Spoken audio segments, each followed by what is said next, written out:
Wyoming Territory, December 1876. Abigail Morgan's frozen fingers clawed through snow-covered garbage behind a stranger's barn searching for anything her daughters could eat. When the rotting apple touched her palm, she didn't cry. She'd run out of tears weeks ago. She just wiped the mold on her torn skirt and handed it to 8-year-old Maggie, who bit into it without complaint, because hunger had taught her not to expect better. That's when the barn door opened, and the man standing there holding a lantern would change everything they thought they knew about survival kindness and what it meant to be seen as human again. Before we begin, hit that subscribe button and stay until the end. I want to see how far this story travels. Comment the city you're watching from. Now, let's begin. The wind cut like knives. Abigail pressed against the barn wall, breath white in the darkness, and listened. Beside her, Maggie worked silently, scraping mold off frozen apples with bitten-down fingernails. No complaints, no tears. 8 years old, and already she'd stopped being a child. Lily stood perfectly still, 6 years old, clutching a filthy cloth doll, too weak to do anything but stand and shiver. "Mama," Lily's whisper barely carried over the wind. "My hands." Abigail wrapped her own frozen hands around her daughter's, tried to share warmth that didn't exist. "I know, baby. We're almost done stealing," Maggie said. Flat. Empty. The word hit Abigail like a fist. Stealing. These fell off the tree. Nobody wants them. Then why are we hiding? No answer. Because Maggie was right. Because they were thieves now. Because 3 months ago, Abigail had been a respectable woman with a home and a husband, and now she was teaching her daughters to scavenge garbage in the dark. She turned back to the scattered fruit. Most of it black with rot frozen solid. Inedible even by their standards. But here and there pieces that might be salvageable. Soft spots she could cut away. Fragments that hadn't completely surrendered. It wasn't food, but it was something. And something was all they had. Maggie knelt beside her. Not the child who used to laugh. That girl died somewhere between Pennsylvania and here. The creature beside her now was harder, quieter, older than any child should be. "Mama, I found 3 good ones." "Good girl." They worked fast. Abigail's hands shook from cold and hunger and 3 months of walking. 3 months since James kissed her goodbye and rode off to the Montana silver mines. 6 months, he'd said. "I'll send money. You'll see." That was June. This was December. And the only thing she'd received was silence. So she'd packed what they could carry and started walking. If he wouldn't send for them, she'd find him herself. Or die trying. "Mama." Lily's voice. Small. Frightened. "Someone's coming." Abigail froze. Heard it. Boots crunching snow. Deliberate. Close. Coming around the corner. Her blood turned to ice. No time to run. Lily couldn't run. No time to hide. Nowhere to go. She stood slowly, pulled both girls behind her, prepared for whatever came next. The man who rounded the corner was tall, broad-shouldered, heavy sheepskin coat, hat shadowing his face. He stopped 10 feet away. This was it. He'd call her a thief, call the law. Tell her to get off his land before he set the dogs loose. Abigail lifted her chin, found some scrap of dignity in the ruins of her pride. "Please, sir, we weren't... How long since you ate?" The question caught her completely off guard. That wasn't what people said when they caught you stealing. "Ma'am?" His voice was quiet, steady. "I asked how long since you and those girls had a proper meal." Abigail's throat closed. When was the last time really ate? 3 days. Maggie answered. "A lady at a church gave us bread. Before that, it was longer." The man's jaw tightened. "You've been sleeping rough." "We found a cave last night. It kept the wind off." "A cave." He repeated it like he was testing whether it was real. Jesus Christ. He pulled off his coat. That expensive sheepskin coat. Held it out. "Put this on the little one." Abigail stared. "We can't." "I'm not asking." Gentle but firm. "Put it on her before she freezes." Abigail's hands moved, took the coat, wrapped it around Lily. The little girl disappeared into it, eyes going wide. "Mama, it's so warm." "Now." The man gestured toward the house, golden light in the windows. "You're all coming inside. I've got stew and a fire. You'll eat, get warm, then we'll figure out what comes next. We can't accept—" "You keep saying what you can't do." He cut her off, not unkindly. "How about you focus on what you can do? You can walk 50 yards, you can sit by a fire, you can eat some food. The question is, will you? Why?" The word burst out. "Why would you help us? We're nothing to you." He was quiet for a long moment. "Because somebody helped me once when I needed it, and I swore I'd return the favor." He paused. "Looks like today's that chance." Abigail felt something crack in her chest. Not hope. She didn't dare hope, but maybe the memory of it. "What's your name?" "Nathaniel Cartwright. Folks call me Nate." He tipped his hat. "And you are?" "Abigail Morgan. This is Maggie and Lily." "Well, Mrs. Morgan, are you going to stand here arguing while your daughters freeze, or are you going to let me do one decent thing today?" Maggie tugged Abigail's sleeve. "Mama, please. Lily's shaking even with the coat." Abigail looked at her daughters. Hollow cheeks, desperate eyes, complete exhaustion in every line of their small bodies. She thought about pride, dignity, all the rules about accepting charity from strangers. Then she thought about Lily eating rotten apples in the snow, and suddenly none of those rules mattered. "All right, thank you." Nate nodded, turned toward the house, didn't look back, giving them the dignity of choosing to follow. Abigail wrapped her arms around both girls and started walking. Every step she waited for the catch, for the strings, for this kindness to reveal its price. Because nothing was free. Every gift came with debt. But Nate just kept walking, leading them toward that golden light like it was the most natural thing in the world. The house was small, one main room, stone fireplace, wooden table, rope frame bed in the corner, and heat-blessed overwhelming heat that hit Abigail like a wall the moment Nate opened the door. "Sit." He gestured to chairs near the fire. "Close as you want." The girls fell into the chairs, held their hands to the flames. Lily made a sound half sob, half sigh, and Abigail realized her youngest had forgotten what warmth felt like. Nate moved to the stove, ladled something into wooden bowls. The smell hit Abigail hard. Real food, hot food, beef and vegetables, and something that might have been salvation. Just stew, nothing fancy, but it's hot and there's plenty.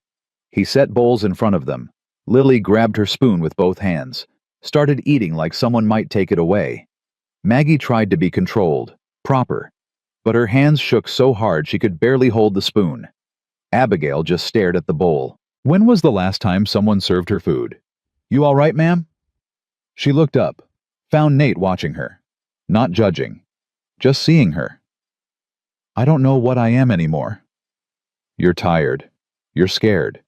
You're doing your best in a situation that would break most people." Something in her chest loosened. She picked up her spoon, ate.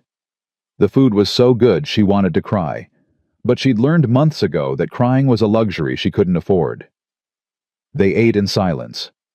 Only sounds, the fire crackling and spoons scraping wood. Nate sat across from them drinking coffee, watching like he needed to make sure they were real. "Where you headed?" he asked finally. Abigail set down her spoon. "Montana. Silver mines. Looking for my husband." "How long's he been gone?" "Left in June. Was supposed to send for us." She paused.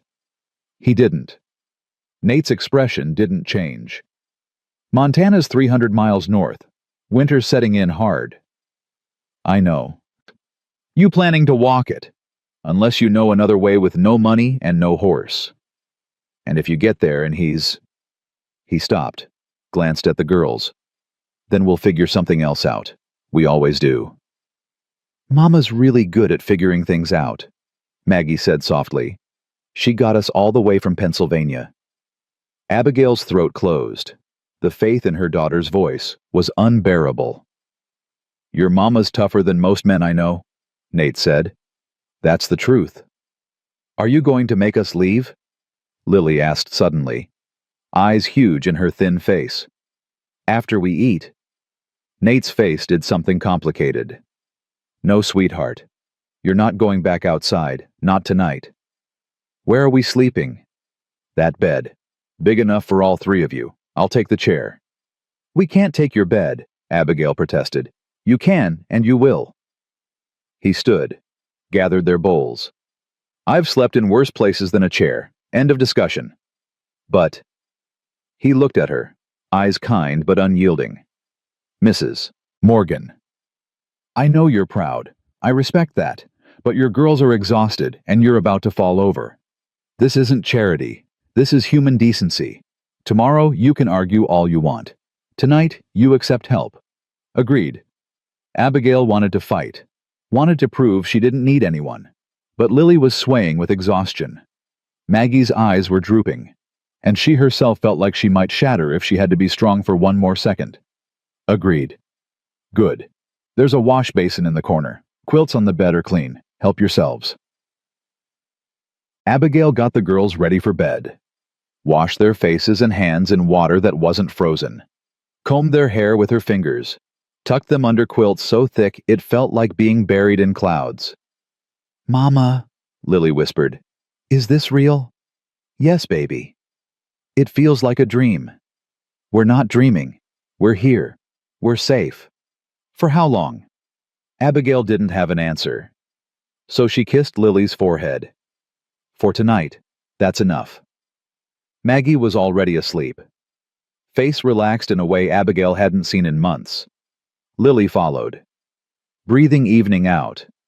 Small body finally still. Abigail sat on the edge of the bed, watching them, feeling the weight of every choice, every mile, every moment of the last 3 months crushing down on her. They're good girls. She turned.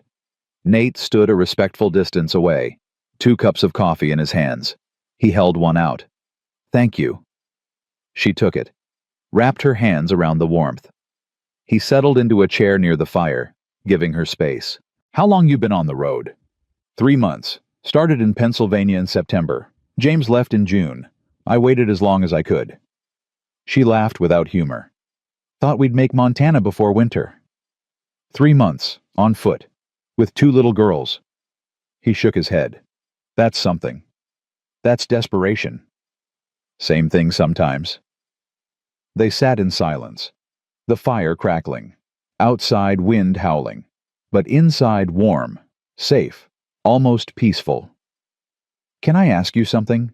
Abigail said. Sure. What do you really want from us? Nate stared into his coffee for a long time. Nothing, he said finally. I want nothing from you. Everyone wants something. Not everyone. He looked up, met her eyes. Someone helped me once. They didn't want anything either. They just helped. And they made me promise that if I ever got the chance, I'd do the same. Who were they? Don't know. Family passing through about 3 years back. Never even got their names. He paused. But they saved my life, so I figure the least I can do is pass it on. Abigail studied his face, trying to see the lie, the angle, the catch. But all she saw was a man who meant exactly what he said. I don't know how to thank you. Then don't. Just let yourself rest. It was too much. The kindness, the warmth, the sudden safety after months of fear. Her hands started shaking. She set down the coffee cup before she dropped it, pressed her palms to her eyes, tried to breathe. But her throat closed and her vision blurred, and then before she could stop herself, she was crying. Not quiet tears, great gasping sobs that shook her whole body. 3 months of holding it together. 3 months of being strong. And now, in this warm cabin, with a stranger who'd shown more kindness in 1 hour than most people had shown in her entire life, she broke. Nate didn't move. Didn't try to comfort her or tell her it was okay.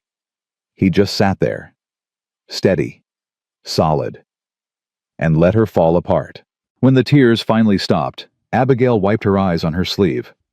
"I'm sorry." "Don't be. You're entitled." His voice was gentle. "You've been holding it together for 3 months. You're allowed to break. Just for a minute. Maybe 2. She managed a weak smile.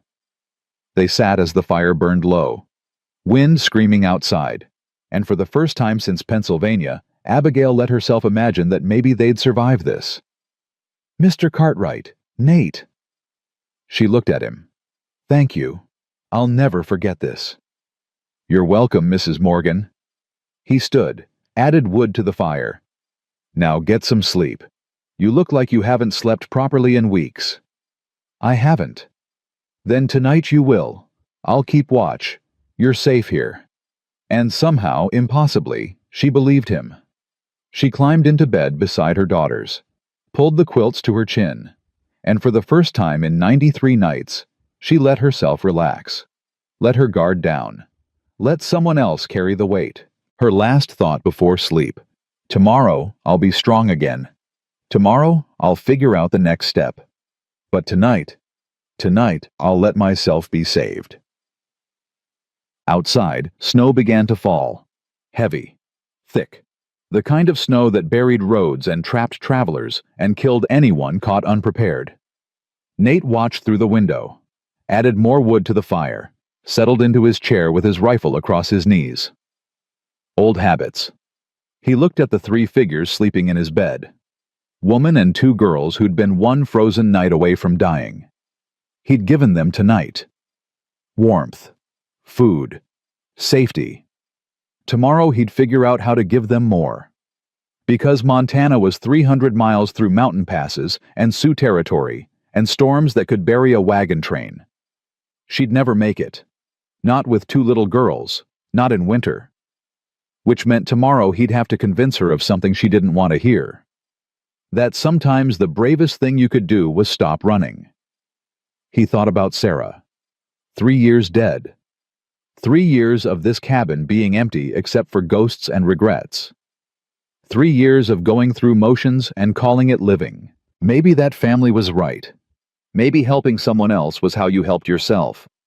Maybe saving someone was how you got saved. The wind howled. The fire crackled.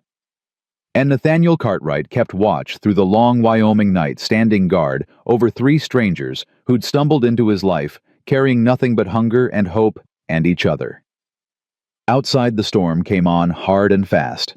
By morning, 2 feet of snow would bury the road north, and Abigail Morgan's plans would have to change, whether she wanted them to or not.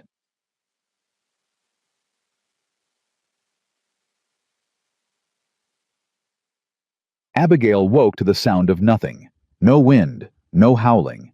Just silence so complete it felt like the world had stopped breathing. She opened her eyes. Gray light filtered through the cabin's single window. Maggie and Lily were still asleep beside her, curled together like puppies, their faces peaceful in a way that made Abigail's chest ache. She sat up slowly. Every muscle protested. 3 months of walking had left her body a collection of pains she'd learned to ignore. But here in the warmth and the safety, her body finally admitted how broken it was. Nate was at the stove, his back to her, moving quietly. "Morning," he said without turning around. "Didn't mean to wake you." "You didn't." Abigail swung her legs out of bed. "What time is it?" "Near about 8. You slept hard." "I don't remember the last time I slept past dawn." "That's because you haven't felt safe enough to sleep." He glanced over his shoulder. "Coffee's ready." She stood, walked to the window, and stopped. Snow. Everywhere. 2 feet at least, maybe more. Covering everything. The road north had disappeared completely. Even the barn was barely visible through the white. "Jesus," she whispered. "Came down hard around midnight. Didn't stop till an hour ago." Nate poured coffee into a tin cup. Brought it to her. "You're not going anywhere today. Maybe not for a few days. Abigail's hand shook as she took the cup. We can't stay here for days. We've already imposed. You haven't imposed, and you're not walking in that. Nobody could. You'd be dead before you made it a mile. But, no buts, Mrs. Morgan. The decision's made. Storm made it for you. His voice was gentle but firm. You and the girls stay here until the road's clear. That's just how it is. Abigail looked at the snow, at the impossible wall of white blocking every path forward. Part of her wanted to argue, wanted to prove she could handle it, could push through, could keep going no matter what.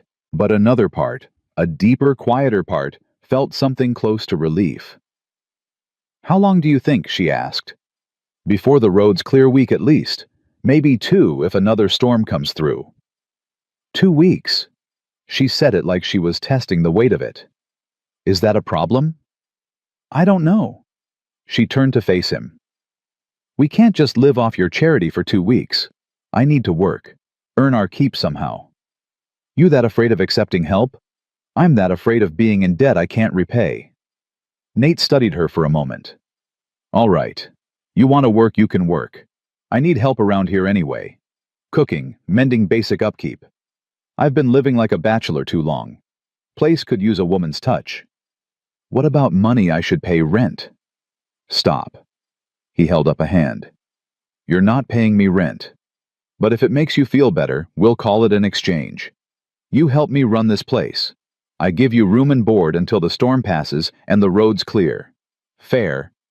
It wasn't fair. Not really. What she'd be doing wasn't worth 1/10 of what he was giving them. But the alternative was admitting she was helpless. Admitting she needed charity. And Abigail Morgan hadn't admitted that yet. Wouldn't admit it now. Fair, she said. Good, then it's settled. He moved back to the stove, started cracking eggs into a pan. You hungry? Starving. Girls like eggs.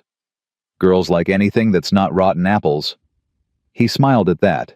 Small, brief, but genuine. Then eggs it is. Kie. Maggie woke first, sat up in bed, looked around like she was trying to remember where she was. Then her eyes found Abigail, and her whole body relaxed. Mama. Right here, baby. We're still here. It wasn't a dream. Not a dream. Lily woke crying, soft, confused tears that came from waking in a strange place. Abigail scooped her up, held her close. Shh. You're okay. We're okay. Where are we? Mr. Cartwright's house. Remember, he gave us dinner last night. The nice man. Yes, the nice man. Nate set plates on the table. Eggs and bacon and bread toasted over the fire. More food than the girls had seen in weeks. Come eat, he said, while it's hot.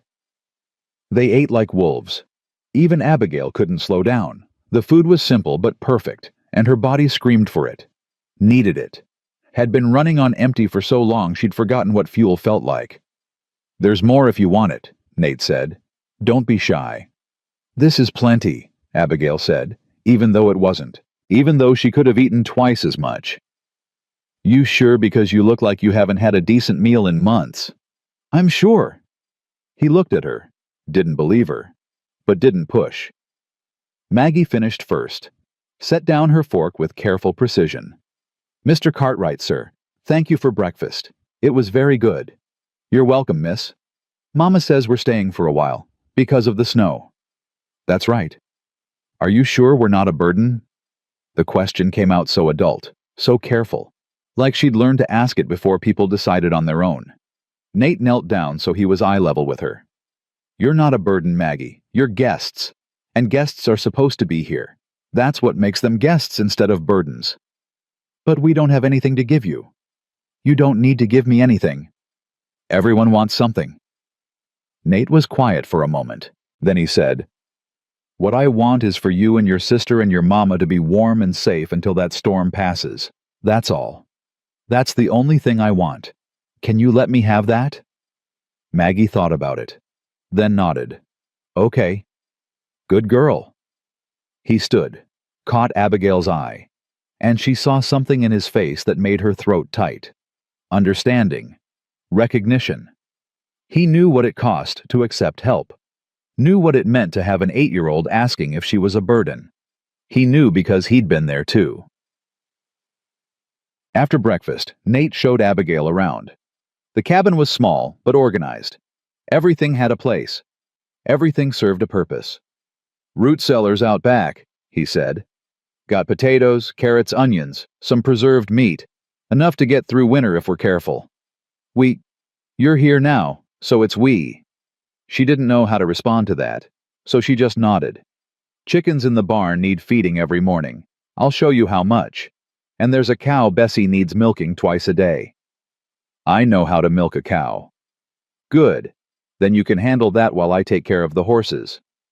"How many horses you got?" "3. 2 for work, 1 for riding." Abigail did the math in her head. 3 horses, a cow, chickens, a homestead this size, all for 1 man. "You run this whole place alone." "I do now." His voice went flat. "Used to have help." She wanted to ask, wanted to know his story, but something in his expression stopped her. Some wall that said not yet, not now. So instead she said, "What else needs doing?" "Mending. I've got shirts with holes, socks that need darning. Haven't had time to keep up with it." "I can do that." "Cooking too. I can manage, but I'm not good at it. If you can make meals, that'd be a help." "I can cook." "Then we're set." He looked out the window at the snow. "Storm's got us trapped for a while. Might as well make the best of it." The first day passed in a blur of work. Abigail threw herself into it with desperate focus, needing to prove she wasn't helpless, needing to earn her place. She cooked, she cleaned, she mended 3 shirts and 4 pairs of socks. She milked Bessie twice and collected eggs from the chickens and swept the cabin floor until her back ached. Maggie helped, quiet and competent, learning quickly, never complaining. Lily mostly stayed by the fire, playing with her doll, too young to help much. But she watched everything with those big eyes, taking it all in. Nate worked outside, clearing paths through the snow, checking on the animals, chopping wood. He came in for meals and coffee, but mostly he stayed out of the way, giving them space. By evening, Abigail was exhausted, but it was a good exhaustion, the kind that came from honest work instead of desperate survival. "You didn't have to do all that," Nate said as they sat down to dinner. Stew she'd made from the root vegetables and preserved beef. Nothing fancy, but hot and filling. "Yes, I did." "Why?" "Because I don't take charity." "This isn't charity. This is shelter during a storm. There's a difference." "Not to me." He studied her across the table. "You're stubborn." "I'm practical." "Same thing sometimes." She almost smiled at that. They ate in silence. The girls were already yawning, exhausted from the day, from finally feeling safe enough to relax. "Mr. Cartwright," Maggie said, "can I ask you something?" "Sure." "Do you live here all alone?" "I do." "Doesn't it get lonely?" Abigail started to interrupt Maggie. That's not polite, but Nate held up a hand. "Sometimes," he said. "But I've got the animals, and work. Keeps me busy." "We lived alone too, after Papa left. Just us 3. Maggie paused. "It was lonely even with 3 of us. I don't know how you do it with just 1. Nate's face did something complicated. "You get used to it. I don't think I would. Let's hope you never have to." After dinner, Abigail got the girls ready for bed. They were asleep almost before their heads hit the pillow, completely spent. She returned to the fire, found Nate sitting with coffee staring into the flames. "You mind if I join you?" she asked. "Be my guest." She sat, accepted the coffee he poured for her. They sat in comfortable silence for a while. "Your daughter's perceptive," Nate said finally. "Too perceptive. She sees things children shouldn't see. That's what happens when they grow up too fast." She wasn't always like this. Before James left, she was lighter, happier. She used to sing all the time. Now I can't remember the last time I heard her laugh. She'll get it back. Once things settle. Once she feels safe again. You think we'll ever feel safe again? Nate looked at her. I think you're safe right now. That's a start. Abigail wanted to believe him. Wanted to believe that safety was possible. But 3 months on the road had taught her that safety was an illusion. A temporary condition that could vanish any second. Can I ask you something? She said. Sure. Yesterday you said someone helped you, that you were in a bad way. What happened? Nate was quiet for a long time. So long she thought he wouldn't answer. Then he said, My wife died, 3 years ago this January. I'm sorry. Her name was Sarah. She got sick fever and there wasn't a doctor close enough to help. I watched her die over 4 days. Couldn't do a damn thing about it. Abigail's chest tightened. I can't imagine.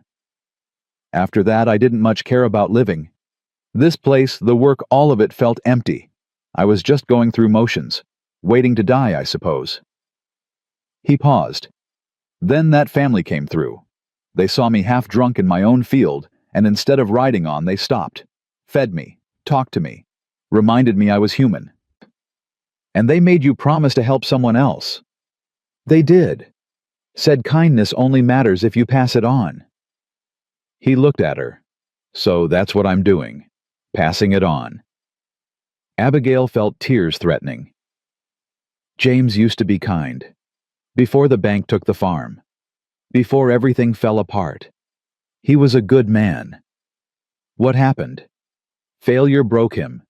He couldn't handle losing everything. Couldn't face being the man who lost his family's land.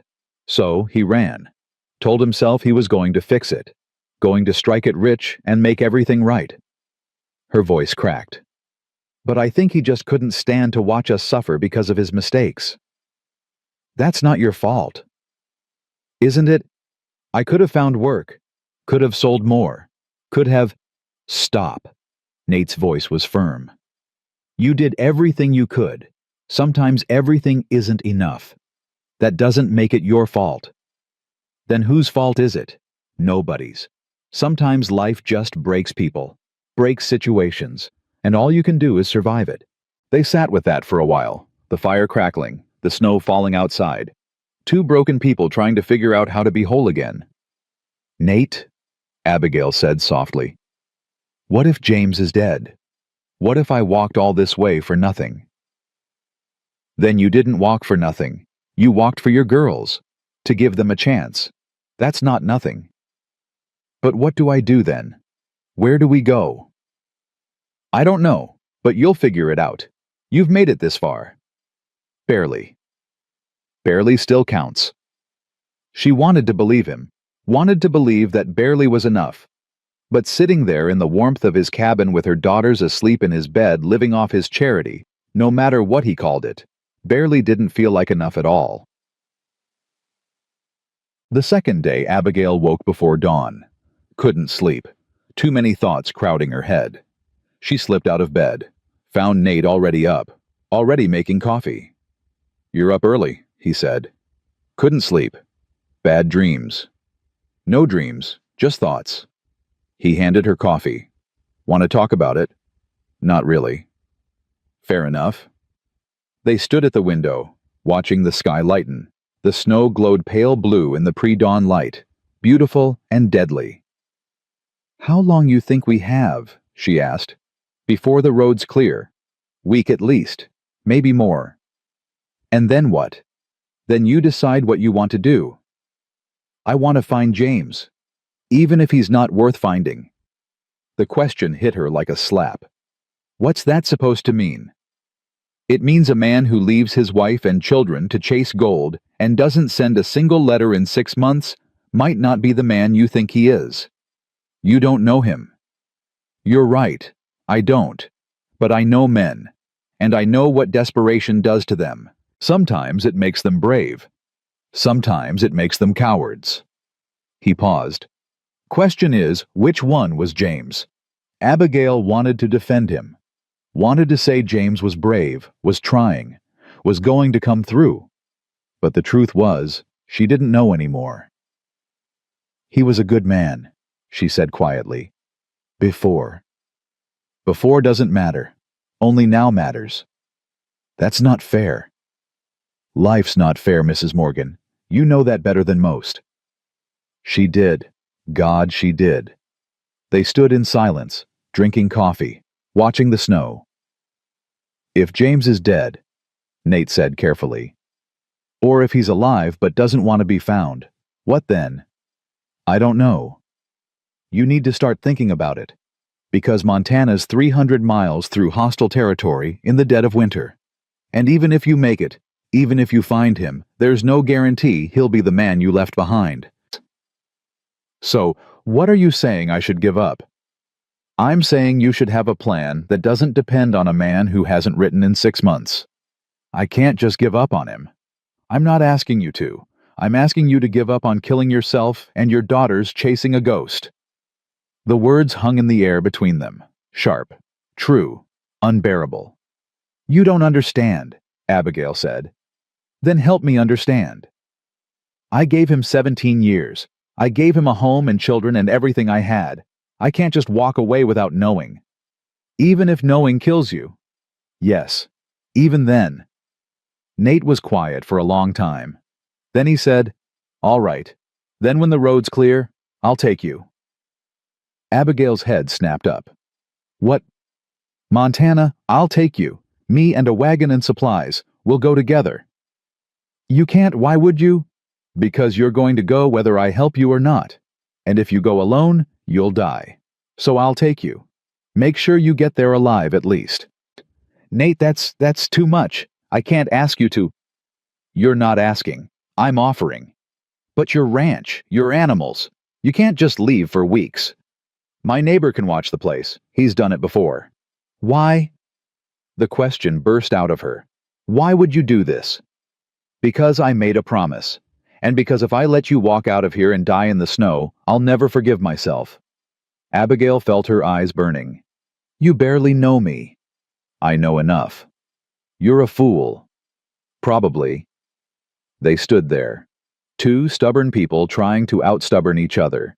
Finally, Abigail said, If we do this, if you really come with us, I'll pay you back. Somehow. Every cent. Every day of work. I'll... Stop. He looked at her. This isn't about payment. This is about making sure 3 people don't die alone in the snow. That's all. Nothing's that simple. This is. She wanted to argue. Wanted to find the catch. The angle. The reason this couldn't possibly be real. But all she saw in his face was honesty. And maybe that was the most terrifying thing of all. Okay, she whispered. Okay. When the road's clear, we go together. Together, he agreed. And somehow, impossibly, Abigail felt hope for the first time in months. Not just the memory of hope. Real hope. Fragile and terrifying and alive. Dead. The days fell into a rhythm. Abigail worked. Nate worked. The girls slowly started to relax. To smile. To act like children instead of survivors. Maggie learned to gather eggs without breaking them, learned to help with cooking, even started talking more, little observations about the weather or the animals or nothing at all. Lily played, just played, with her doll and with rocks and with bits of string, playing like she hadn't played in months, being 6 years old instead of a small, frightened ghost. And Abigail watched them transform, watched them come back to life, and felt something in her chest crack open just a little. On the 5th day, Nate took Maggie out to the barn, taught her how to brush the horses, showed her how to check their hooves, talked to her like she was capable, like she mattered. Your papa teach you about horses, he asked, a little, before he left. He have a farm. Small one, wheat mostly, some vegetables. You miss it. Maggie was quiet for a moment. I miss having a home. I don't know if I miss the farm. Everything there was sad at the end. Sometimes places get sad. Doesn't mean you failed. Just means the place ran its course. Mama thinks she failed. Your mama's wrong. She didn't fail. She survived. There's a difference. Maggie looked up at him. Do you think my papa's alive? Nate didn't lie to her, didn't sugarcoat it. I don't know, sweetheart. I hope so. But even if he's not, you and your mama and Lily, you're going to be okay. You understand? How do you know? Because your mama's the toughest woman I've ever met, and you're just like her. Maggie smiled, small, uncertain, but real. And watching from the cabin window, Abigail felt her heart crack a little more. On the 7th day, the snow finally stopped. The sky cleared. Sun came out bright and blinding on all that white. Roads should clear in a few days, Nate said. Maybe a week. Then we should start preparing. We should. But neither of them moved, both of them standing at the window, looking at the snow, thinking about what came next. Nate, Abigail said quietly, what if we get there and what if he's not who I remember? Then you deal with it, same way you've dealt with everything else. I don't know if I'm strong enough. You are. You just don't know it yet. She wanted to believe him, wanted to believe she was strong, but strength felt like something she'd borrowed, something that could be taken back any second. I'm scared, she admitted. Good. Fear keeps you careful. How do you keep going when you're so afraid you can barely breathe? You just do. One foot in front of the other, one day at a time, one breath at a time if that's all you can manage. Is that how you did it after Sarah died? That's exactly how I did it. They stood together in silence. Two people who'd lost everything. Two people trying to figure out how to build something from the ruins. And outside, the snow began to melt, slowly, but melting. The letter came on the 9th day. Nate rode into town for supplies. First time, the roads were clear enough and came back with more than flour and coffee. He came back with an envelope, stained and wrinkled, addressed to Mrs. James Morgan, care of General Delivery Independence, Wyoming Territory. Abigail was kneading bread when he walked in. She looked up, saw his face, knew immediately something had changed. What is it? He held out the envelope. Postmaster said this came in 3 weeks ago. Been sitting there. He remembered you asking about mail back in November. Her hands were covered in flour. She wiped them on her apron. Took the letter. The handwriting wasn't James's. Too neat. Too careful. It's not from him, she said. No, but it might be about him. Her hands started shaking. She set the letter on the table like it might bite her. I can't.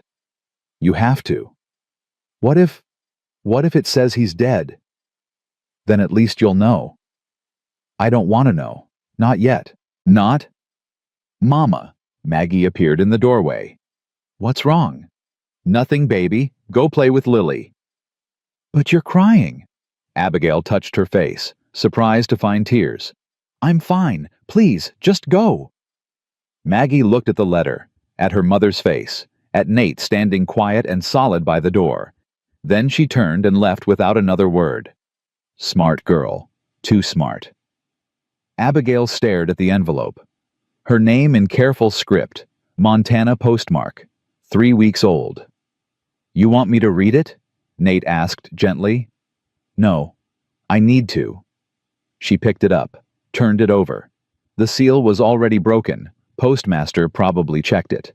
Her fingers found the edge of the paper, pulled it out. The words swam. She blinked, focused, read.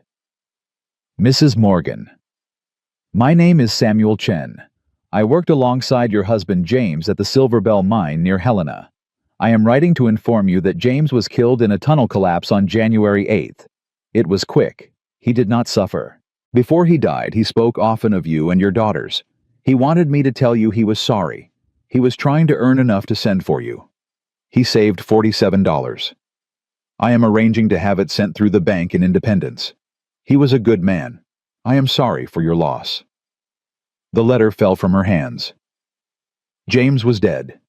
Had been dead for weeks. While she was walking. While she was starving. While she was stealing rotten apples behind Nate's barn, James was already dead. She'd been chasing a ghost. Abigail. Nate's voice seemed to come from very far away. Her legs gave out. She sat down hard on the floor, not crying, not making any sound at all. Just sitting there with the knowledge crushing down on her like a physical weight.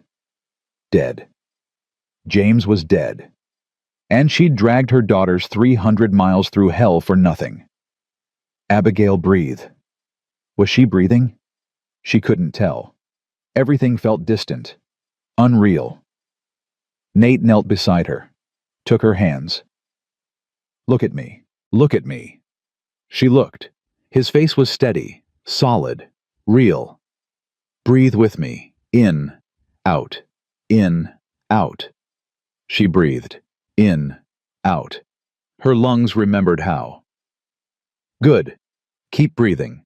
That's all you have to do right now. Just breathe. He's dead. The words came out flat, empty. I know. He's been dead for weeks. I know. I walked all this way for nothing. No. Nate's voice was firm. Not for nothing. For your girls. To survive. That's not nothing. But he's dead. He is. And I'm sorry. But you're not. Your girls aren't. You're alive. You survived. That counts. Did surviving count when the thing you were surviving for didn't exist? What do I do now? She whispered. Right now, nothing. You sit here. You let it sink in. Then you get up and you keep going. I don't know how. Same way you've been doing it. One step at a time. The door opened. Maggie stood there, face pale, eyes too knowing. Papa's dead, isn't he? Not a question, a statement. Abigail wanted to lie, wanted to protect her, but Maggie had been through too much, deserved the truth. Yes, baby, he is. Maggie nodded slowly, like she'd already known, like she'd been preparing for it for months. Was it the mines? Yes. Did he suffer? The letter says no, says it was quick. Good. Maggie's voice was small but steady. I didn't want him to suffer. Lily appeared behind her sister. What's happening? Why is everyone sad? Maggie turned, knelt down, took Lily's hands. Papa's not coming back, Lily. He died, in the mines, like Mama thought might happen. Lily's face crumpled. But he promised. He promised he'd come get us. I know, but sometimes people can't keep their promises, even when they want to. It's not fair. No, it's not. Lily started crying. Maggie held her, two little girls holding each other while their world fell apart. And Abigail sat on the floor, watching her daughters grieve, unable to comfort them because she was drowning in her own grief. Nate stood, walked to the girls, knelt down beside them. Come here, he said quietly. They turned to him. These two children who barely knew him, and without hesitation they went. Let him wrap his arms around them both. Let him hold them while they cried. I'm sorry, he said. I'm so sorry. Your papa loved you. The letter says so. He was trying to take care of you. He just ran out of time. We'll never see him again, Lily sobbed. No, but you'll remember him, and that's important. Remembering keeps people alive in a different way. I don't want to remember. I want him here. I know, sweetheart. I know. Abigail watched them. This man she'd known for 9 days. Holding her daughters. Giving them comfort she couldn't give. Being strong because she couldn't be. Something in her chest cracked. Not broke, it had been breaking for months. But cracked open. Let something new in. Gratitude. Relief. Something she was afraid to name. The day passed in a blur. Nate made dinner. Got the girls to eat even though none of them were hungry. Put them to bed early. Stayed with them until they fell asleep. Abigail sat by the fire, holding the letter, reading it over and over. Like maybe the words would change. Like maybe she'd misread it. But they didn't change. James was dead. Her husband of 17 years, the father of her children, the man who'd promised to save them, dead in a hole in Montana while she walked herself into the ground trying to find him. "You should eat something," Nate said. She looked up, hadn't heard him come back. "I'm not hungry. You need to eat anyway." "I can't." He sat down across from her, handed her a cup of coffee. She took it automatically, held it without drinking. "Talk to me," he said. "About what? Whatever you're thinking." "I'm thinking I wasted 6 months chasing a dead man. I'm thinking I nearly killed my daughters for nothing. I'm thinking—" Her voice broke. "I'm thinking James died alone in the dark and I didn't even know, didn't even feel it. What kind of wife doesn't feel it when her husband dies? The kind who's too busy keeping her children alive to feel anything else. That's not good enough. It's all you had." She set down the coffee, put her face in her hands. "What do I do now, Nate? Where do we go?" "I don't know, but you don't have to figure it out tonight." "When then? When do I have to have answers?" "When you're ready, not before." "What if I'm never ready?" "Then you fake it until you are. That's what I did." She looked at him through her fingers. "After Sarah." "After Sarah. For months I just went through motions, fed the animals, worked the land, told myself I was living. But I wasn't. I was just waiting to die." He paused. "Then that family came through, and they reminded me that waiting to die is just another way of giving up. So I stopped waiting, started trying. Still don't know if I'm living or just doing a better job of pretending. But at least I'm trying." "How long did it take before it got easier?" "It didn't get easier. I just got better at carrying it." Abigail felt tears sliding down her face. "I loved him. Even after he left. Even when I was angry. I still loved him." "I know. But I'm also, God help me. I'm also relieved. Because now I know. Now I can stop wondering. Stop hoping.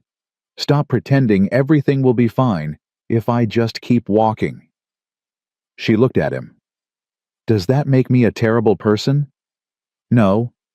It makes you human." They sat in silence. The fire crackling. Outside wind picked up. Not a storm. Just winter being winter. "The letter said he saved money," Abigail said finally. $47. "That's good. That'll help. Help with what I still don't have a plan. Don't have anywhere to go. You have time to figure it out." "How much time?" Nate met her eyes. "As much as you need. You and the girls can stay here." "We can't do that." "Why not?" "Because we can't live off your charity forever. It's not charity if you work for it, and God knows I need help around here." "For how long?" "A week, a month." "Then what?" "I don't know. But does it matter? Right now you need a place to be. I've got one. Seems simple to me." "Nothing's that simple." "It is, if you let it be." Abigail wanted to argue, wanted to find all the reasons this couldn't work, but she was so tired, so completely spent, and the alternative was walking back out into the cold with nowhere to go and no reason to keep going. "I need to think about it," she said. "Fair enough. Think as long as you want. The offer stands." She nodded, picked up her coffee. It had gone cold. Nate stood. "I'm going to check the animals. You should get some sleep." "I won't sleep." "Try anyway." He pulled on his coat, headed for the door, stopped, turned back. "Abigail, I know it doesn't feel like it right now, but you're going to be okay, all three of you. You're survivors. That's worth something." "Is it?" "It's everything." Then he was gone, out into the cold, leaving her alone with the fire and the letter and the ruins of everything she'd been holding on to. She sat there for a long time, thinking about James, about the man he'd been, the man he'd become, the promises he'd made and broken. She thought about Pennsylvania, the farm, the life they'd built, how it had all fallen apart so fast. She thought about the last 6 months. Walking, starving, stealing, surviving. She thought about her daughters, how they'd changed, how Maggie had stopped being a child, how Lily had learned to be afraid. And she thought about Nate, this stranger who'd taken them in, who'd fed them and sheltered them and asked for nothing in return, who'd offered to take them to Montana knowing it might kill him, who was offering them a place to stay now, even though they had nothing to give. Why? Why would someone do that? The door opened. Nate came back in, stamping snow off his boots. "Everything all right?" he asked. "No, but it will be." She stood. "I'm going to bed. Thank you, for today, for all of it." "You're welcome." She started toward the bed, stopped, turned back. "Nate, why are you doing this? Really?" He was quiet for a moment. "Because when Sarah died, I wanted to die too. And if that family hadn't stopped, hadn't cared, hadn't reminded me that life was worth living, I would have. So maybe I'm doing this for them. Or maybe I'm doing it for Sarah. Or maybe—" He stopped, met her eyes. "Maybe I'm doing it because seeing you fight this hard to survive reminded me why surviving matters." Abigail felt her throat close. "I don't know what to say." "Don't say anything. Just get some sleep. Tomorrow we'll figure out the rest." She nodded, went to bed, climbed in beside her daughters. They were both asleep, faces peaceful despite everything. She kissed them each on the forehead, whispered, "I'm sorry, for all of it. But we're going to be okay. I promise." And lying there in the darkness, in a stranger's bed, in a stranger's house, with her husband dead and her future uncertain, Abigail felt something she hadn't felt in 6 months. Hope. Not the desperate hope that James would save them, not the naive hope that everything would work out, but the quiet, steady hope that maybe they could save themselves, that maybe surviving was enough, that maybe, just maybe, they'd be okay after all. The next morning, Abigail woke before dawn, found Nate already up, already making coffee. "Couldn't sleep?" he asked. "Not much." Kept thinking. About everything. She accepted the coffee he handed her. "James, the girls, what comes next?" "Come to any conclusions?" "A few." She took a breath. "If the offer still stands, to stay here, work for room and board, I'd like to accept, just until spring, until the girls are stronger, until I can figure out what to do. The offer stands. But I need to pay rent, something. I can't just—" "Abigail," he cut her off gently. "You're going to work. Hard. That's payment enough. I don't need your money." "But—" "No buts. You work. I provide shelter. That's the deal. Take it or leave it." She wanted to argue, but she was so tired of fighting, so tired of being proud when pride accomplished nothing. "I'll take it. Thank you." "Good. Then it's settled." They stood at the window, watching the sun rise, the snow glowing pink and gold. "What about Montana?" Abigail asked. "The money James saved. Should I go get it?" "Can't get there until spring anyway. Roads are closed. By then you'll know better what you want to do." "What if I want to go to see where he died? To I don't know, say goodbye properly?" "Then I'll take you, same as before, when the weather clears, if that's what you want." "You'd still do that? Even though he's dead? Even though there's no reason?" "There's reason. You need closure. That's reason enough." Abigail felt tears threatening again. "Why are you so kind to us?" "Because somebody was kind to me once, and because—" He stopped, seemed to wrestle with something, then said, "Because you and those girls are the first thing in 3 years that's made this place feel like a home instead of a tomb." The honesty of it hit her like a fist. "Nate, I'm not asking for anything. I'm just telling you. Having you here, hearing the girls laugh, eating meals with people instead of alone. It helps. So maybe we're helping each other." "Maybe we are." They stood in silence, the sun climbing higher, the day beginning. Behind them, the girls started to wake. Abigail heard Lily's soft voice, Maggie's gentle response, the sound of life, of family, of people who cared about each other. And for the first time since James left, since the bank took the farm, since everything fell apart, Abigail felt like maybe she was home. Not the home she'd lost, not the home she'd been chasing, but home nonetheless. The days that followed were strange, quiet, almost peaceful.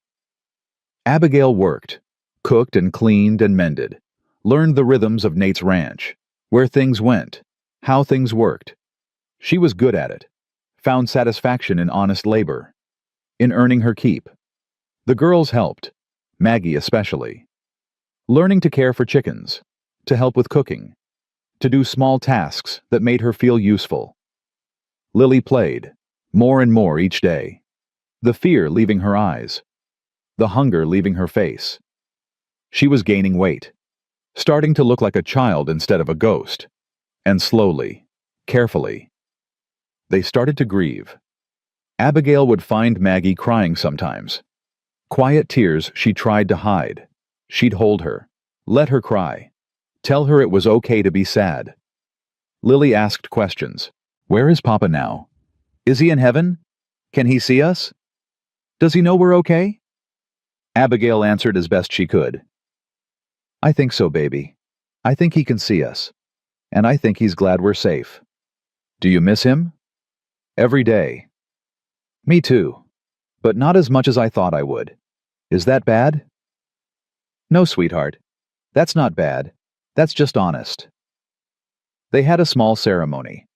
Just the four of them. No grave, no body. But Abigail read from the Bible, and they each said something they remembered about James. Maggie said, "He used to read to me, before bed. I liked that." Lily said, "He had a funny laugh. It made me laugh too." Abigail said, "He tried. He didn't always succeed, but he tried. That counts for something." Nate didn't say anything, just stood with them, present, solid, supporting them in their grief without intruding on it. After Abigail felt lighter, like she'd set down a weight she'd been carrying. James was dead. She'd grieved him, and now she could let him rest. One evening, about 2 weeks after the letter came, Abigail and Nate sat by the fire after the girls had gone to sleep. "Can I ask you something?" she said. "Sure. Do you ever think about marrying again?" The question hung in the air. Bold, maybe too bold. Nate was quiet for a long time. Sometimes, not often. She was everything. Hard to imagine finding that again. But you'd want to if you found it. Maybe. If it was right. If she understood. If she didn't expect me to forget Sarah. He looked at her. "Why do you ask?" Abigail felt heat rise to her face. "No reason, just curious." "Abigail, I should go to bed. It's late." She stood, started toward the bed. His hand caught her wrist. Gentle, not restraining, just stopping her. "Wait." She turned, found him standing very close. "I know what you're thinking," he said quietly. "And I need you to know I'm not expecting anything. You staying here, me, helping you, none of that comes with strings. I know that. Do you? Because I need you to. I need you to know that you're safe here, that you don't owe me anything, that—" "Nate." She put her hand over his. "I know. I trust you. Completely." He searched her face, looking for the lie, found only truth. "Good. That's good." They stood there, hands touching, something electric and terrifying in the space between them. Then Abigail stepped back. "Good night, Nate." "Good night, Abigail." She went to bed, climbed in beside her daughters, and lay there for a long time, thinking about trust, about safety, about the way her heart had jumped when Nate touched her wrist. It was too soon. James had been dead less than a month. She had no business feeling anything for anyone. But lying there in the darkness, she couldn't deny it. Something was growing between them. Something fragile and new, and absolutely terrifying. and she had no idea what to do about it. The answer came a week later, in the form of riders. Abigail was collecting eggs when she heard horses, 3 of them, coming fast. She dropped the basket, ran to the house. "Nate!" He was outside immediately, rifle in hand. "Get inside, bar the door." "What's happening?" "Don't know, but get inside, now." She grabbed the girls, got them inside, dropped the bar across the door, watched through the window. 3 men, rough-looking, armed. They pulled up in front of the house. The leader, big man with a scar across his face, called out, "You Nathaniel Cartwright?" "I am. What do you want?" "Heard you got a woman here. Widow woman with 2 kids." Abigail's blood went cold. "What's it to you?" Nate's voice was steady, but his rifle didn't waver. "We're looking for someone. Woman named Abigail Morgan. Her husband owed money, lots of money, and now he's dead. That debt falls to her." "Don't know anyone by that name." "Really?" "Because we got word she's been staying here, that you took her in after she was caught stealing." Nate's jaw tightened. "Even if I did know her, what makes you think she owes you anything?" "James Morgan borrowed $500 from our boss, promised to pay it back with interest from his mining earnings. Then he went and died. Debt doesn't die with him. His widow doesn't owe you shit. Law says different. Law says a lot of things, doesn't make them right." The scarred man smiled. Ugly, dangerous. "We don't care about right. We care about money. So here's what's going to happen. You're going to bring out Mrs. Morgan, and she's going to come with us. Work off the debt, one way or another." "Like hell she is." "You really want to die for some woman you barely know?" "Try me and find out." The tension stretched. Abigail's heart hammered. This was her fault, her debt, her problem. She couldn't let Nate die for it. She moved to the door, lifted the bar. "Mama, no." Maggie grabbed her arm. "I have to baby." "They'll hurt you." "They'll hurt Nate if I don't. I can't let that happen." She pulled free, opened the door, stepped out. All 4 men turned to look at her. "I'm Abigail Morgan," she said, voice shaking but clear. "And I don't owe you a damn thing. My husband's debts died with him. That's the law." The scarred man laughed. "That's so. Well, our law's different, and you're coming with us either way." "No, she's not." Nate stepped forward, put himself between Abigail and the riders. "You want her, you go through me first." "Happy to." The scarred man's hand moved toward his pistol, and everything exploded into violence. Nate's rifle came up fast, aimed dead center at the scarred man's chest. "Move that hand 1 more inch, and I'll put a hole through you big enough to see daylight." The scarred man froze, hand hovering over his pistol, eyes calculating odds. "You really want to die over this?" he asked. "You really want to find out if I'm bluffing? There's 3 of us, 1 of you." "I've got 8 shots in this, Henry. I'll take all 3 of you before you clear leather. Question is which one of you wants to die first?" The silence stretched. Abigail's heart hammered so hard she thought it might burst. Behind her, through the open door, she heard Maggie crying, heard Lily's frightened whimper. "Last chance," Nate said quietly. "Ride away, live to see tomorrow, or stay and test me." The scarred man stared, weighing, thinking. Then he smiled. "We'll be back, with more men, and next time you won't be so lucky. I'll be ready. So will we." The 3 riders wheeled their horses, rode off. Not fast, not slow, just riding, making it clear this wasn't over. Nate kept the rifle raised until they disappeared over the rise. Then he lowered it, turned to Abigail. "Inside. Now." She didn't argue, just moved. Back through the door. Nate followed, dropped the bar across it. Maggie threw herself at Abigail. "I thought they were going to kill you." "I'm okay, baby. I'm okay." "They said Papa owed money. Is that true?" Abigail looked at Nate. He nodded. Permission to be honest. "I don't know. Maybe. Your father borrowed money before he left. I didn't know about all of it." How much? They said $500. Maggie's eyes went wide. That's, that's so much money. I know. Do we have it? No, baby, we don't. Then what are we going to do? That was the question, wasn't it? Nate set the rifle by the door. First thing, we're going to breathe. Second thing, we're going to think. Third thing, we're going to figure this out. There's nothing to figure out. Abigail's voice was flat. James owed money. He's dead. They think I owe it. They'll keep coming until they get it, or I'm dead too. They're not getting you. Nate, you can't fight them. Not forever. They'll come back with more men.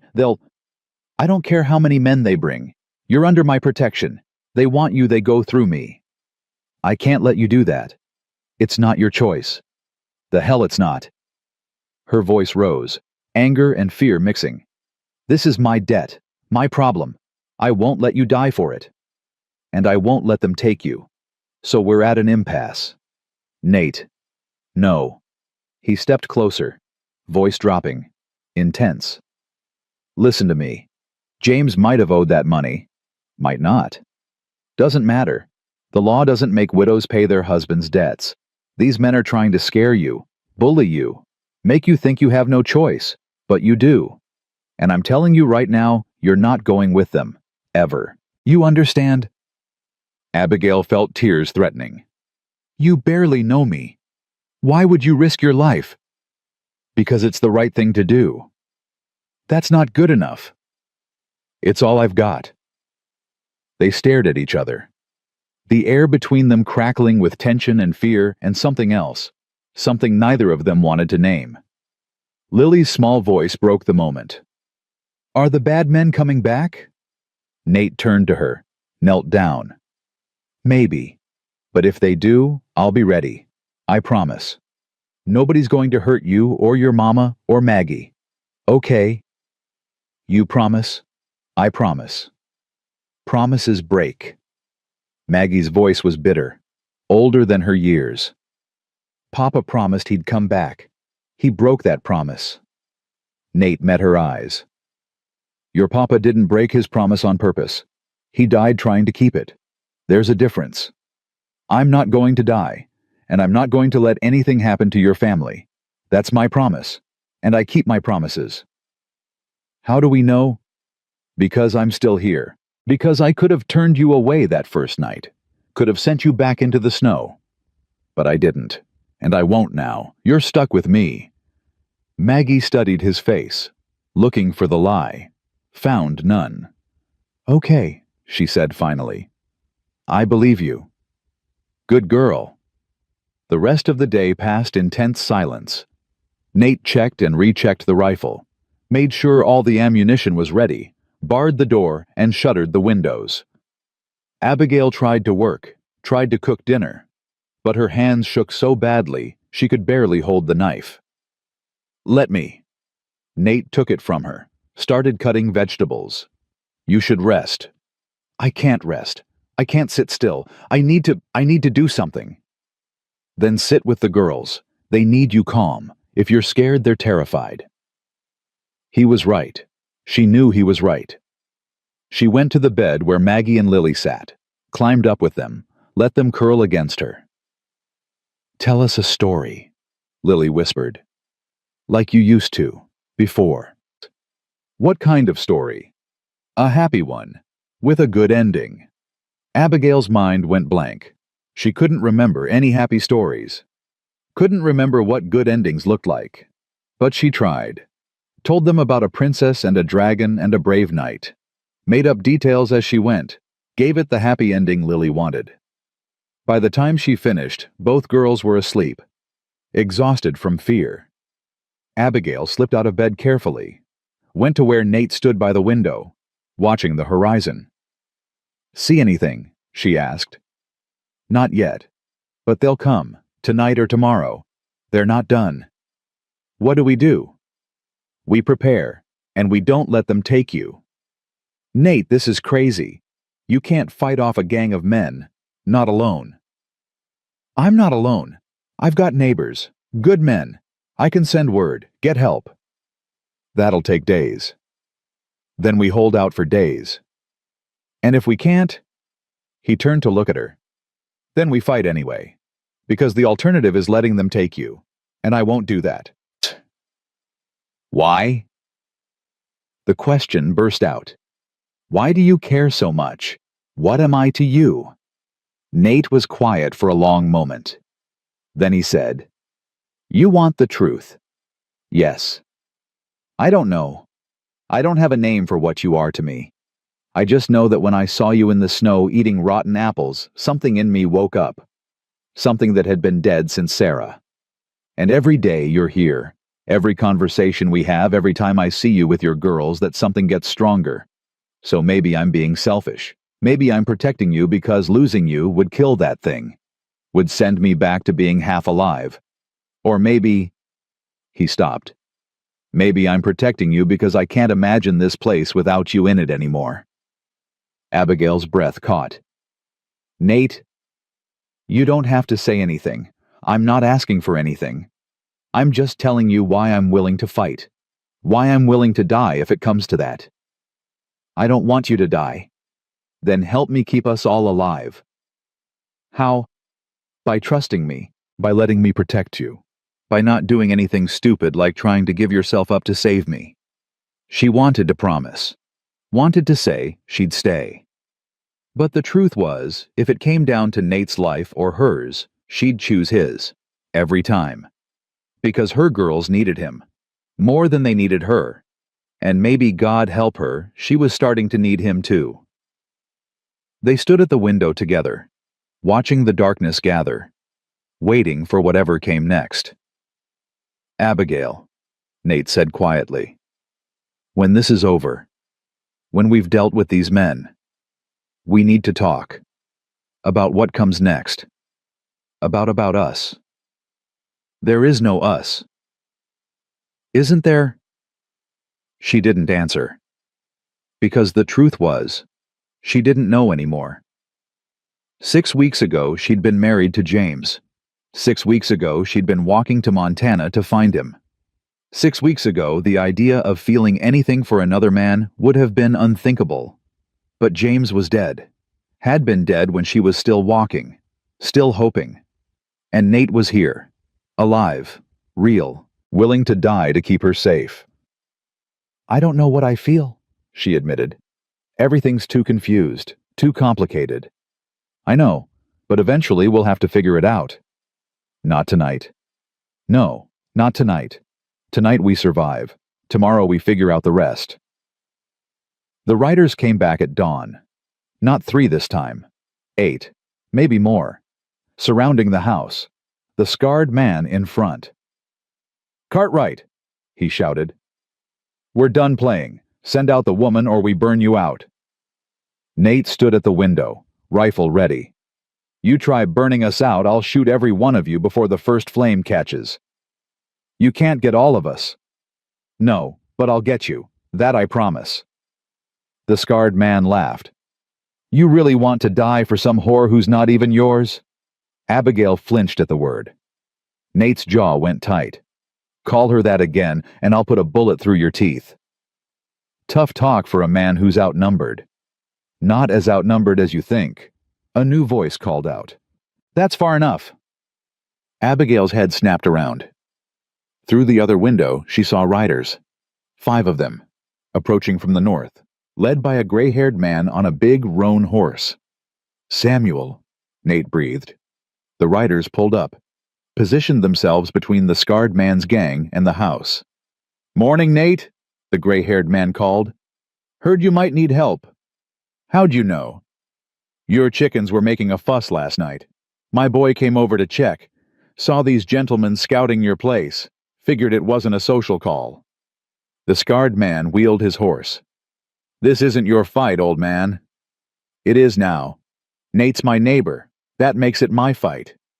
There's more of us than you. Maybe. But we're better shots. And we're on the right side. That counts for something. Samuel raised his rifle. Now you've got 2 choices. Right away, or we see who's left standing when the smoke clears. The scarred man looked around, counted odds. His men were shifting, nervous. This wasn't what they'd signed up for. "This isn't over," he said finally. "Yes, it is." Samuel's voice was hard. "You come back here again, we'll be waiting. Every rancher within 10 miles knows what you tried to do. They'll shoot you on sight. So unless you want to die on this God-forsaken prairie, you'll ride out and not come back." The scarred man spat. "The debt. There is no debt. James Morgan's debts died with him. Law's clear on that. You're trying to extort a widow. That makes you lower than dirt. Now get off our land before we bury you in it." For a moment, Abigail thought the scarred man would fight, would call Samuel's bluff. Then he yanked his horse's head around. "Let's go." His men followed, riding east, fast this time, not looking back. Samuel and his men stayed until they were out of sight. Then he dismounted, walked to the house. Nate opened the door. "Samuel, I don't know how to thank you." "Don't thank me yet. They might come back." "You think they will?" "No, they're bullies. Bullies run when you stand up to them, but we'll keep watch for a few days just in case." He looked past Nate, saw Abigail standing with the girls. "You must be Mrs. Morgan." "I am, thank you. For what you did. We owe you everything." "You don't owe me anything. Nate's a good man, good neighbor. Someone threatens him, they threaten all of us." He paused. "My wife Ruth would like you to come to dinner. Tonight if you're able. Bring the girls. Let them meet our children. Might do everyone good to feel normal for a few hours." Abigail looked at Nate. He nodded. "We'd love to," she said. "Thank you." "Good. We'll see you at sunset." Samuel mounted his horse, tipped his hat. "Nate, you need anything, you send word." "I will. Thank you, Samuel." That's what neighbors are for. The riders left, heading back to their own ranches, leaving Nate and Abigail standing in the doorway, watching them go. "It's over," Abigail whispered. "It's really over." "It is." She felt her legs go weak, sat down hard on the step.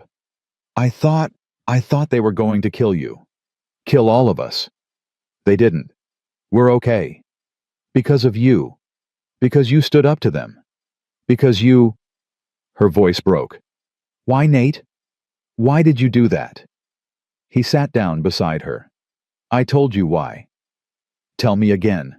I need to hear it again." "Because you matter. Because your girls matter. Because I couldn't live with myself if I let anything happen to you." He paused. "And because somewhere along the way, you stopped being strangers, I took in and started being, what? Family. You started being family." Abigail felt tears sliding down her face. "We're not your family." "Aren't you? You live in my house, eat at my table, work my land. Your girls call me by my name like I'm someone who matters. That sounds like family to me. But James is dead, and I'm sorry for that. Sorry for what you lost. But he's gone. And you're here. And He stopped, started again. "I care about you, Abigail, more than I should, more than I meant to, and I don't know what to do about it except tell you the truth." She looked at him. This man who'd saved her, sheltered her, protected her, who'd been willing to die for her and her daughters without asking for anything in return. "I care about you too," she whispered, "and it terrifies me." "Why?" "Because it's too soon. Because James has only been dead a month. Because I don't know if what I feel is real or just gratitude. Desperation. Relief at being safe. Does it matter?" "Yes, it matters. I won't use you. Won't let you be a replacement for what I lost. You deserve better than that." "What if I don't care? What if I'm willing to take whatever you can give?" "Then you're a fool." "Probably." They sat in silence, the morning sun climbing higher, the fear finally ebbing. Inside, the girls were waking, calling for Abigail. She stood. I know." He stood too. "Abigail, we don't have to figure this out today, or tomorrow. We've got time." "Do we?" "As much as we need. I'm not going anywhere. And neither are you. So we've got time." She nodded, went inside, left him standing there. And for the first time since James died, Abigail let herself imagine a future that wasn't defined by loss. A future where she wasn't alone, where her daughters had a home, where she had... What love? Was that what this was? She didn't know, couldn't name it yet. But as she hugged her daughters and told them they were safe, told them the bad men were gone, told them everything would be okay, she felt it. That fragile, terrifying thing growing in her chest. Hope. Not hope that James would save them. He was gone. Not hope that Montana held answers. It didn't. But hope that maybe, just maybe, home wasn't a place you went back to. Maybe home was a place you built. With your own hands. With people you chose.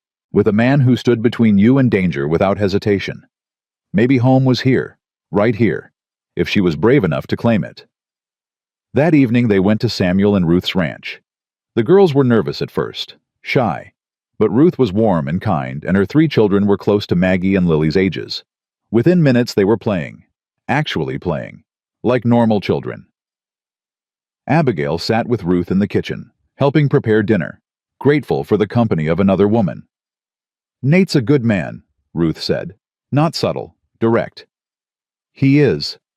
He's been alone too long. Since Sarah died, we've all worried about him. He loved her very much. He did, still does. But that doesn't mean he can't love again." Ruth looked at her. "You're good for him. I saw it the moment we arrived. The way he looks at you. The way he stood up to those men. That's the Nate we used to know. Before. You brought him back. I didn't do anything. You gave him a reason to care. That's everything." Abigail didn't know what to say to that. Dinner was loud and chaotic and wonderful. 7 people around a table, talking and laughing and being alive. Maggie told stories. Lily made Ruth's children laugh. And Abigail sat there feeling like maybe, just maybe, this was what healing looked like. After the men sat outside smoking, the women cleaned up, the children played in the barn. "Mrs. Morgan," Samuel said when she came out for air, "can I ask you something?" "Of course." "What are your plans, long term?" "I don't know. I thought I was going to Montana, to find James. But now? Now he's gone and you need a new plan." "Yes." "Have you thought about staying here in Wyoming?" "I don't know. I don't have anywhere to stay. Can't live off Nate's charity forever." "It's not charity if you're working, and from what Nate tells me you work hard." "I try." "Ruth and I were talking. We could use help. Extra hands around the ranch. If you're interested, we could offer you room and board. Small wage. Give you some independence. Let you save money." Abigail's heart jumped. That's very kind. But I couldn't leave Nate. Not after everything he's done." "Who said anything about leaving Nate?" Samuel smiled. "Our ranches are 3 miles apart. You could work for us during the day. Stay with Nate at night if that's where you're comfortable. Or work out some other arrangement. Point is, you'd have options. Wouldn't be dependent on anyone." Options. Independence. The ability to stand on her own feet. It was everything she wanted. "I'd need to think about it," she said. "Of course. Take your time. Offer stands whenever you're ready." They rode home under a sky full of stars. The girls asleep in the wagon bed. Nate driving. Abigail beside him.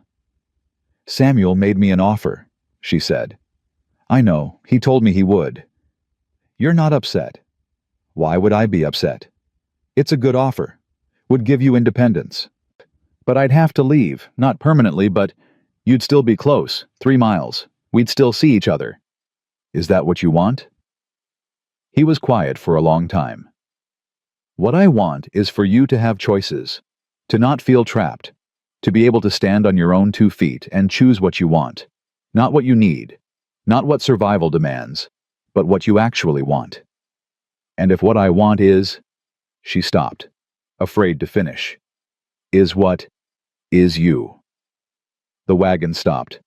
Nate set the brake, turned to look at her. "Is that what you want?" or what you think you should want, because I helped you.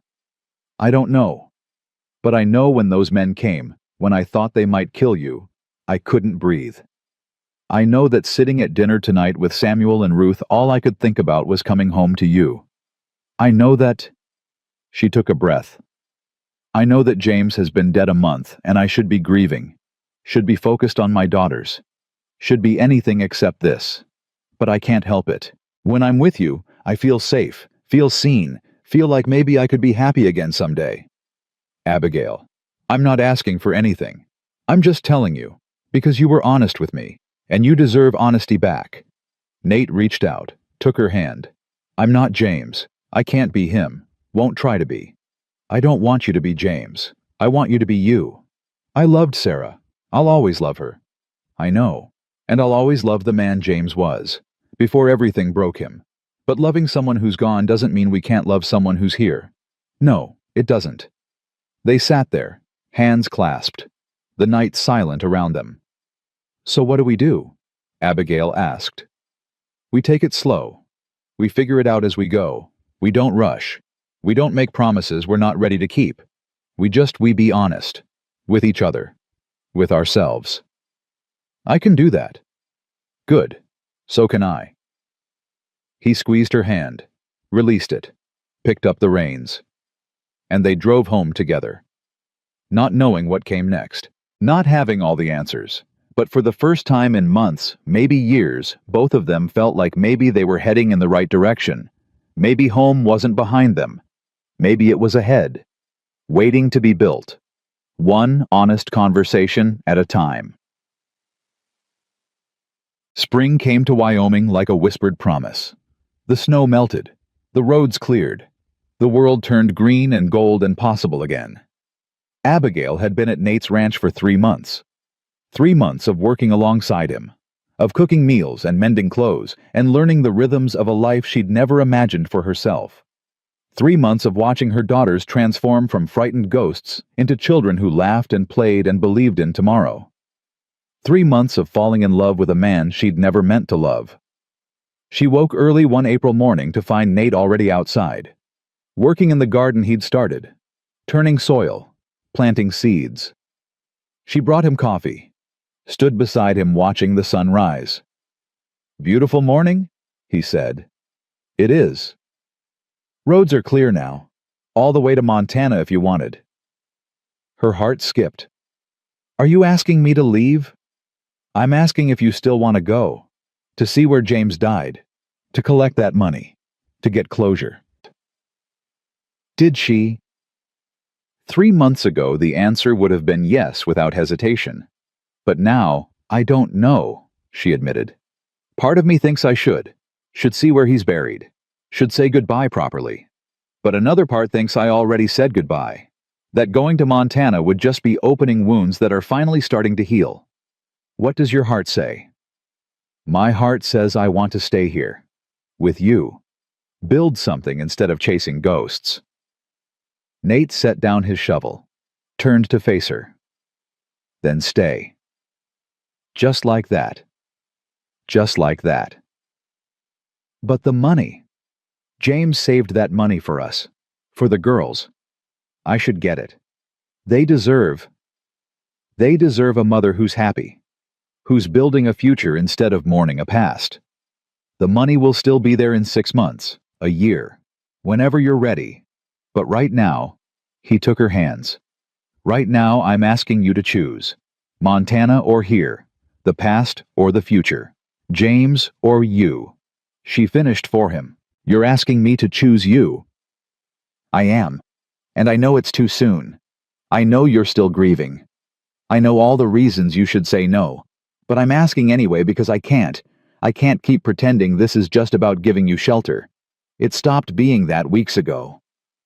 When Maggie laughed for the first time, when Lily called this place home, when I woke up one morning and realized I was happier than I'd been in 3 years, when I looked at you and saw not just a woman I was helping, but a woman He stopped.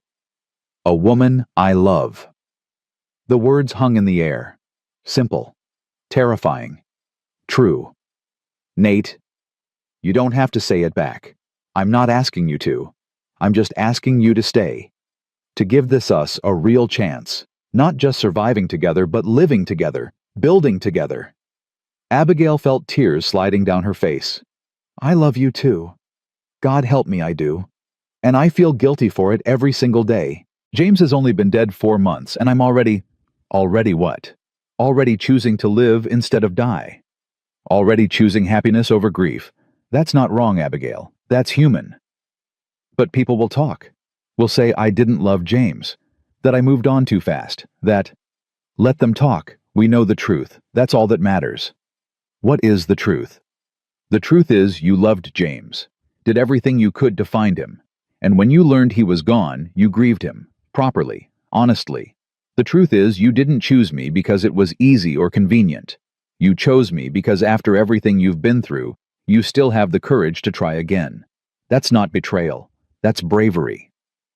She wanted to believe him. Wanted to believe that loving again wasn't wrong. What about the girls? She asked. They just lost their father. How do I tell them I'm that we ask them, we're honest. We let them decide too. So they did. That evening after dinner, Nate and Abigail sat down with Maggie and Lily. Told them the truth.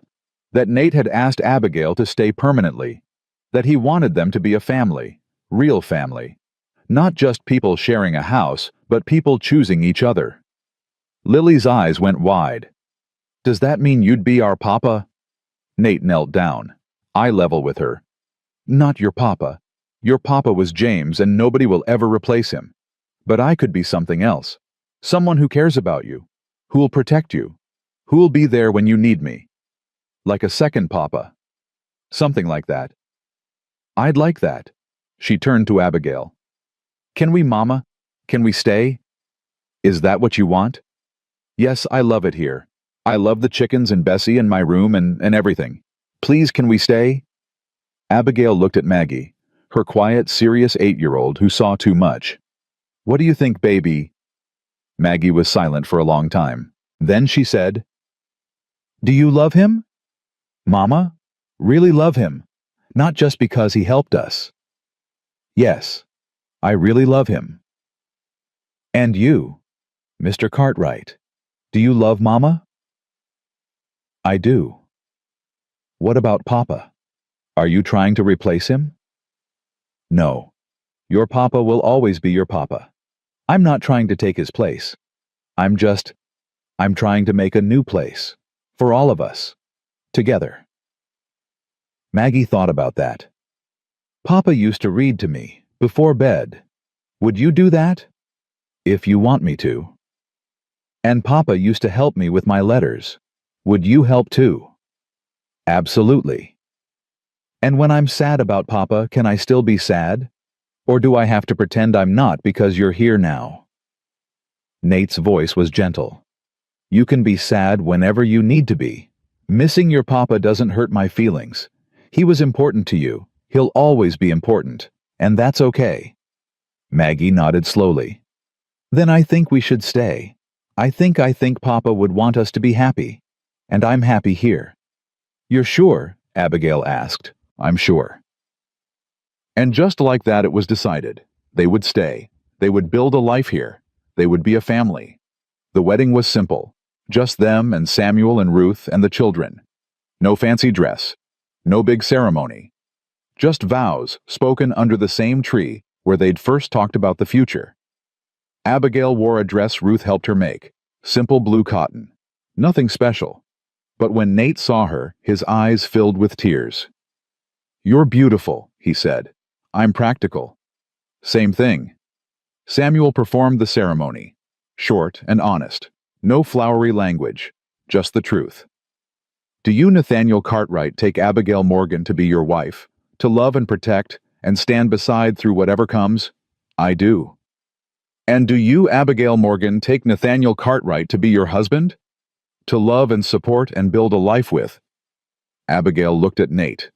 This man who'd saved her, who'd shown her what real kindness looked like, who'd given her and her daughters a home when they had nothing. I do. Then by the power vested in me by the territory of Wyoming, I pronounce you husband and wife. Nate kissed her. Gentle, careful, like she was something precious. And Abigail kissed him back. Choosing him, choosing life, choosing happiness, despite everything that had tried to kill it. Maggie and Lily cheered. Ruth cried. Samuel smiled. And under the Wyoming sky, a new family was born. Not from blood, not from obligation, but from choice, from survival that turned into living, from strangers who became home. The months that followed were hard. Not because they didn't love each other, but because building a life was always hard. There were arguments about money, about the ranch, about how to raise the girls, about whether Abigail should take Samuel's offer and work for independence, or stay home full-time. There were moments when Abigail missed James, grieved the life they'd lost, wondered if she'd made the right choice. There were nights when Nate woke up calling Sarah's name, when the past was more real than the present. But they worked through it, together. They learned each other's rhythms, each other's wounds, each other's hopes. They learned that love wasn't just the easy moments, it was also the hard conversations, the honest fights, the choosing each other even when it would be easier to walk away. Maggie thrived, started school in town, made friends, still asked about James sometimes, still cried for him, but she also laughed, played, let herself be a child again. Lily bloomed, gained weight, grew taller. Her nightmares about the cold and the hunger faded. She called Nate Papa Nate without hesitation, curled up in his lap at night while he read to her, and slowly, carefully, they became a family. Not perfect, but real.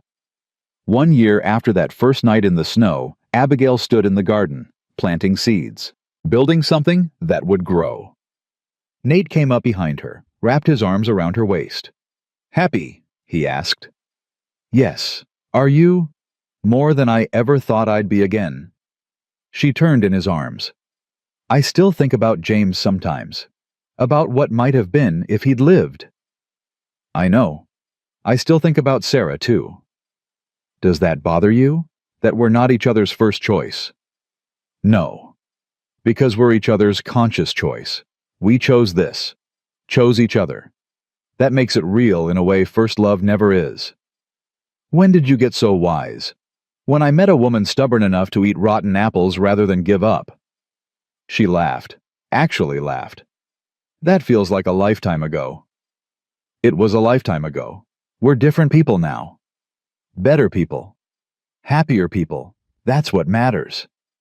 From the house, Lily called out, "Mama, Papa Nate, come see Maggie and I made bread." They walked back together, hand in hand, toward the small cabin that had become home, toward the girls who'd survived everything and come out stronger, toward the life they'd built from nothing but hope and stubbornness and the willingness to try again. 2 years later, Abigail stood in the same garden, but this time she wasn't alone. A baby cried from the cradle nearby. Her son, Thomas Nathaniel, named for both the men who'd shaped her life. Maggie was 10 now, helping Ruth with her younger children, already talking about being a teacher someday. Lily was 8, running through the fields with Samuel's youngest, laughing, free. And Nate was beside her, always beside her, building, working, loving. "You ever regret it?" he asked. "Staying instead of going to Montana?" "Never. Do you regret asking me?" "Best decision I ever made. Even when I'm stubborn. Especially then." She smiled, looked at the house they'd expanded, the barn they'd rebuilt, the fields they'd planted, all of it built from nothing, from desperation turned into determination, from survival turned into living. "I got the money, you know," she said. "From James. It came through last month." "I know. What are you going to do with it?" "I thought maybe we could use some of it to buy more land, expand the ranch, make it big enough to pass down to the children someday. And the rest, save it, for Maggie and Lily, for when they're older, so they never have to eat rotten apples, so they never have to walk through the snow with nowhere to go." Nate kissed her temple. "You're a good mother." "I try, though I wonder sometimes what James would think. about all this, about us. I think he'd be grateful that his family survived, that his daughters are happy, that you found a way forward instead of drowning in grief. You think, I know, because that's what I'd want if our positions were reversed. I'd want you to live, to love, to be happy. Even with someone else. Especially with someone else. Better that than alone and broken. Abigail thought about that. About James in that tunnel. About his last thoughts. About whether he'd known how much she loved him. How hard she'd tried. She hoped he had. Hoped he'd died knowing he was loved. And she hoped wherever he was, he could see them now. See his daughters thriving. See his widow happy. See the life that had grown from the ashes of what they'd lost. She hoped he knew she'd never forgotten him, never stopped loving the man he'd been. But she'd also moved forward, built something new, chosen happiness over grief. And maybe that was the greatest tribute she could give him. Not endless mourning, but living well, raising their daughters to be strong and kind and brave. That evening, the whole family gathered for dinner. Maggie and Lily told stories about school. Baby Thomas slept in Abigail's arms. Nate talked about expanding the cattle operation, and sitting there at the table, surrounded by noise and life and love. Abigail felt complete, not because everything was perfect. It wasn't. Not because there was no pain. There was always pain. But because she'd survived. They'd all survived. And more than survived, they'd thrived. From rotten apples to fresh bread. From frozen desperation to warm abundance. From strangers to family. From barely living to fully alive. After the children were asleep, Abigail and Nate stood on the porch, watching the stars. "Thank you," she said quietly. "For what? For not letting us die that night. For taking us in.